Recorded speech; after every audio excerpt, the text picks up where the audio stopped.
एक वक्त था जब भारत विदेशी हथियारों पर निर्भर था, पर आज हमारे देश के बनाए हथियारों की गूंज यूरोप के न्यूज़रूम तक सुनाई दे रही है। भारत और पाकिस्तान के बीच हाल ही में हुए युद्ध में भारत के इंडिजिनियस हथियारों ने जो कहर मचाया, उसने पूरी दुनिया को चौंका दिया है।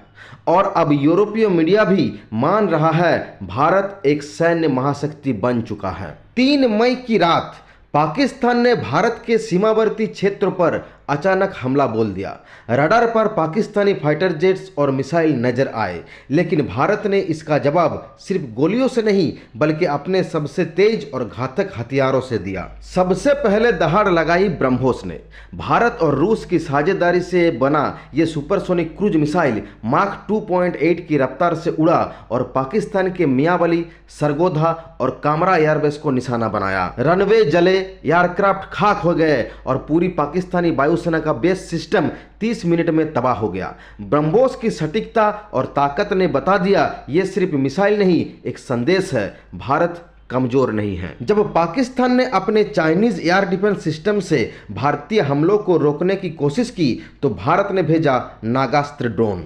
ये स्टेल्थ अटैक ड्रोन भारत में डीआरडीओ द्वारा विकसित किया गया है और इसमें है AI target locking system. Nagastra ने बिना किसी की नज़र में आए पाकिस्तान के radars, surface to air missile launcher और कमांड सेंटर को नष्ट कर दिया। चीन से मिले सिस्टम पल भर में फेल हो गए और पाकिस्तान की सबसे बड़ी उम्मीद चीन की टेक्नोलॉजी खुद ही ढेर हो गई।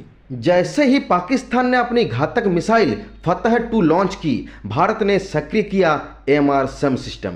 इजराइल और भारत के साझा तकनीक से बना ये medium range surface to air missile system 70 kilometre दूर उड़ती मिसाइल को सेकेंडों में हवा में उड़ा सकता है। फतह 2, जो कि पाकिस्तान की सबसे आधुनिक मिसाइल मानी जाती है, हवा में ही टुकड़े टुकड़े हो गए। और जब पाकिस्तानी फाइटर जेट्स ने LOC पार करने की कोशिश की, उन्हें आकाश एयर डिफेंस सिस्टम ने इंटरसेप्ट किया। रडार लॉक, ऑटो फायर और एक सटीक निशाना, परिणाम एक पाकिस्तानी F-16 जेट ध्वस्त और दूसरा भागने पर मजबूर।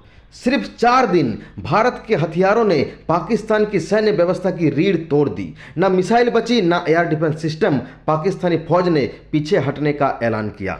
ये सिर्फ एक सैन्य जीत नहीं थी, ये भारतीय स्वदेशी टेक्नोलॉजी की जीत थी। DRDO, HAL और भारत इलेक्ट्रॉनिक्स जैसे संस्थाओं की सालों की मेहनत रंग लाई थी। इस युद्ध के बाद यूरोप के कई न्यूज चैनल में हेडलाइन थी, India's military tech leaves world shocked, BrahMos a global game changer, India's Akash and AMRSAM system outperform Chinese computer parts. Britain, France, Poland, Serbia और कई यूरोपीय देश अब भारतीय हथियारों की ओर देख रहे हैं। ब्रह्मोस मिसाइल, नागास्त्र ड्रोन और आकाश सिस्टम को लेकर कई रक्षा सौदों की बातचीत शुरू हो चुकी है। चीन में बेचैनी है, अमेरिका में आश्चर्य और भारत में गर्व। अब दुनिया भारत को सिर्फ एक IT सुपर पावर नहीं, एक मिलिट्री सुपर पावर के रूप में भी देख रही है। ये सिर्फ एक युद्ध नहीं था, ये भारत की आत्मनिर्भरता, वैज्ञानिक क्षमता और रणनीतिक श्रेष्ठता का विजय थी। जय हिंद, वंदे मातरम।